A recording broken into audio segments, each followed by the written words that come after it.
중국 경제의 상승은 일시적일까요? 호구일까요? 황금은 원래 경화로 간주하며 통합팽창에 대항하는 중요한 위험 대피 도구로서 금값의 지속적인 상승은 사람들이 불안한 경제에 대비해 위험을 회피하는 심리를 뚜렷하게 나타냅니다. 앞으로의 전망을 보는 기준인 국제금값은 지금 지속해서 상승하고 기타 기금속 가격도 폭등했습니다. 현재 전 세계가 코로나 팬데믹으로 인해 모든 경제활동이 제한받게 되면서 경제는 계속해서 추락하고 있습니다. 현재 코로나의 근원지인 중국만이 경제가 코로나19 충격을 극복하고 V자 반등을 이어가는 데 성공했다고 발표했습니다. 다만 지금 시장 기대치에는 미치지 못했습니다. 중국 국가통계국은 3, 4분기 국내 총생산이 지난해 같은 기간보다 4.9% 늘어났다고 19일 밝혔습니다. 시장 전망치는 5.2%였습니다. 이로써 중국 경제 성장률은 1, 3분기 마이너스 6.8에서 2, 4분기 3.2%로 플러스 전환한 뒤 회복세를 굳히게 됐다고 발표했습니다. 중국 인민은행은 올해 2% 경제 성장을 이룰 것으로 내다보고 있습니다. 세계 경제가 코로나 충격에서 벗어나지 못하고 있는 상황에서 중국 경제가 주요국 가운데 가장 먼저 코로나 불황에서 탈출하는 모양새입니다.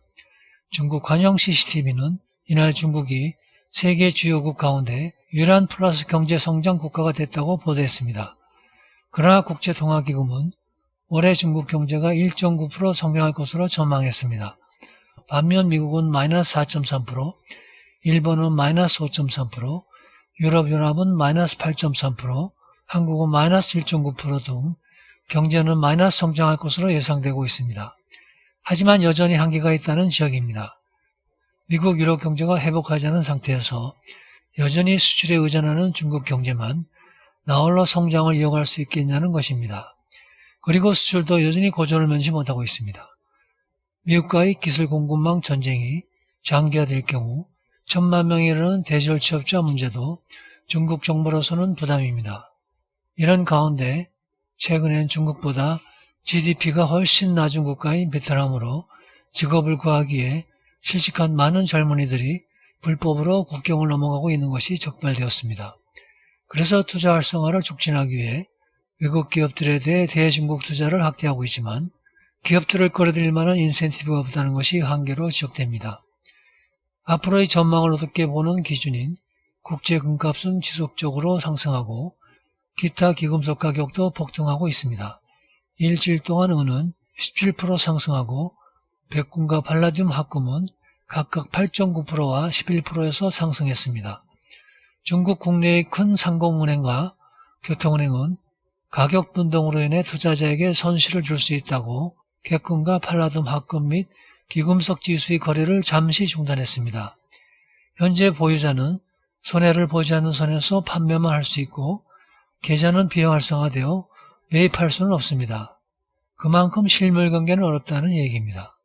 현재 중국 사람들은 중국 정부가 발표한 플러스로 경제가 성장한다고 느끼기보다는 자신들이 경제가 급전직하한다고 느끼게 되는 사실은 기존 GDP가 세계 2위인 중국 14억 인구의 6억 명의 월 수입이 한국 돈으로 약 17만 원도 안 된다는 것입니다.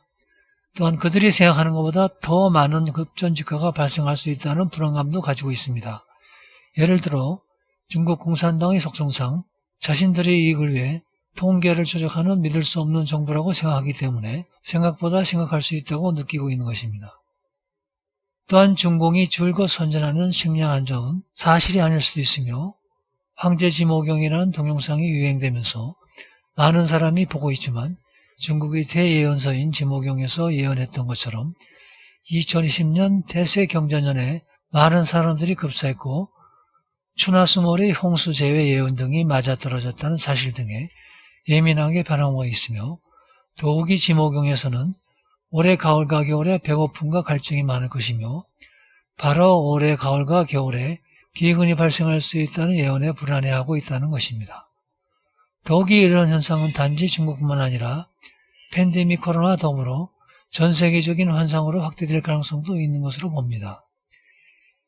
2019년 8월 인도의 14세 소년 아난드가 2019년 11월부터 2020년 4월 사이 세계에 대해 거대한 위험을 정확하게 예언했었습니다. 올해 4월 아난드는 또다시 2010년 12월 20일에 또 다른 한 가지 재난이 발생하여 중공 바이러스 상황보다 더 심각할 것이며 이 재난은 2021년 3월까지 지속한다고 예언했습니다. 그리고 그는 이런 세계적인 재난은 천상의 변화 때문에 필연적으로 나타나는 것이며 전체 인류가 직면하고 있는 것으로 내면으로부터의 각성을 해야만 이겨낼 수 있다고 말했습니다. 바야흐로 한 치 앞도 내다볼 수 없는 혼돈의 시대에 우리는 살고 있습니다. 그래서 이런 시대에 사는 우리는 때로는 이전에 풍요로웠던 시대에 믿지도 않았던 예언서들을 보면서 자신이 앞으로 나가야 할 길과 인류가 닥칠 미래를 예측해보기도 합니다. 여러 정확한 예언서 중 올해 말과 내년 인구 절반이 사라진다는 대재앙을 예언한 중국의 황제 지모경은 올해 2019년 11월부터 대유행병이 발생해 2020년도에도 수많은 사람이 죽게 된다고 했고 올 봄부터 여름까지는 홍수로 인해 수많은 전답들이 침수돼 수확을 못하게 되며 가을과 겨울에는 식량난으로 인해 배고프고 목마르게 된다고 거의 정확하게 예언한 것으로 알려져 있습니다. 사실 올 2020년은 사상 유례없는 재난이 연속적으로 발생하고 있습니다. 많은 자연재해와 2019년 말부터 발생한 코로나19라는 초유의 질병 재난이 계속되고 있습니다.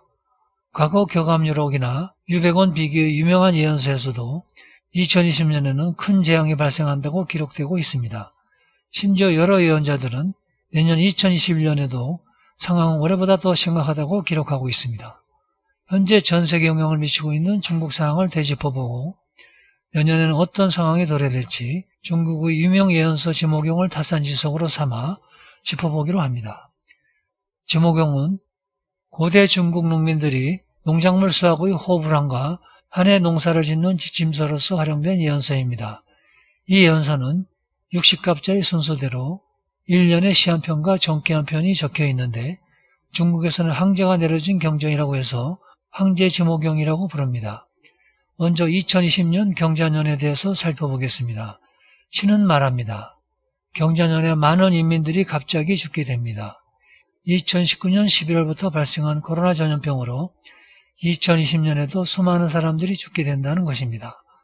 봄부터 여름까지는 홍수로 인해 수많은 전답들이 침수돼 수확을 못하게 되고 가을과 겨울에는 식량난으로 배고프고 목마르게 된다고 합니다.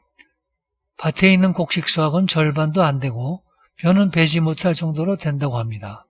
실제로 이번에 가장 큰 손해를 입은 남부 양쯔강 지역은 농장이 폭망해 농민들이 수확할 곡식이 없을 정도입니다. 과거 오나라 천하라 지역은 현재 후베이성 호난성인데 이것은 중국 용맥 지역으로 올해 가장 큰 홍수 피해를 입었던 곳입니다. 재해로 심한 굶주림을 겪게 되며 약탈까지도 일어나게 된다고 합니다.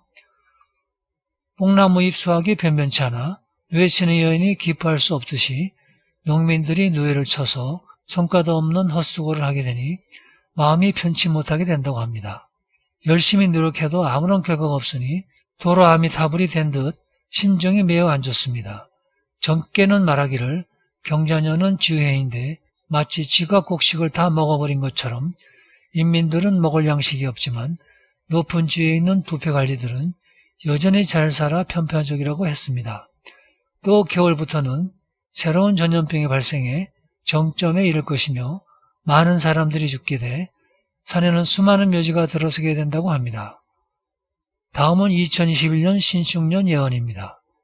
신은 말하기를 2020년 말에 정점에 오른 질병은 2021년 신축년까지 계속 이어지고 많은 사람들이 질병으로 사망하게 됩니다. 그리고 질병과 더불어 경제도 나빠지지만 그러나 홍수가 났던 5월 지역의 농작물과 형초 지역의 쌀과 밀 생산은 점차 향상되며 사람들이 정상적인 생활을 찾게 된다고 합니다. 여름에는 비가 적당히 내리고 살기가 좋아지며 가을과 겨울에는 수확이 가득해 생활하기 좋아진다고 합니다. 뽕나무는 풍성하게 자라고 누에를 치는 안악은 기뻐한다고 합니다. 사람들이 생활은 정상적으로 돌아오고 재난을 겪은 사람들은 새로운 시대를 맞이하게 된다고 합니다. 사람들이 생활은 정상적이고 휴식을 할 수 있지만 6종의 가축은 연염병이 계속 만연해 수많은 숫자가 죽게 된다고 합니다. 점괘가 말하길 신청년에는 소를 으뜸으로 하지만 지가 높고 낮음에 따라 불쌍한 사람이 생길 수도 있다고 합니다. 인민을 도탄에 빠뜨린 자들은 분행해진다고 합니다. 절반의 사람들만 살아남아 풍요로운 터전에서 즐겁게 생활한다고 합니다. 여러 예언서에는 현재 재앙은 인간이 도덕성 추락과 오만과 독선, 환경 훼손 때문에 내리는 질병이라고 기록되어 있습니다. 사람들이 미덕을 실천하고 올바른 길을 따라 천상의 흐름과 조화를 이루어야만 비로소 복을 받을 수 있고 안전해질 수 있다고 합니다.